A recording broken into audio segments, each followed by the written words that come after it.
على بالك بلي آيس كوفي أصلها جزائري؟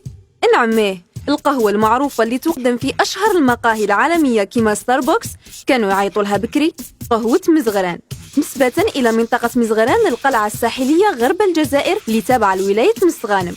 وناس هذه المنطقة هما الأولين اللي حضروا القهوة المثلجة في العالم، وهذا الشيء حصل في وقت الاستعمار، وداو الوصفة الجنود الفرنسيين اللي نشروها في فرنسا ثم العالم، ولاو يسميوها آيس كوفي. واللي يميز قهوة مزغران إنه يحمصوها زيادة على القهوة العادية باش تحافظ على قوة مذاقها، بعد ما يزيدوا لها الماء، الكراسون والقارص. من بين 16 نوع قهوة في العالم، خذات قهوة مزغران المرتبة 10 في تصنيف موسوعة تيست أطلس المتخصصة في متابعة أخبار الأطعمة عبر العالم، وتفوقت على القهوة المثلجة الفيتنامية والماكياتو الإيطالية. وانتوما تعرفوا منتوجات أخرى أصلها جزائري؟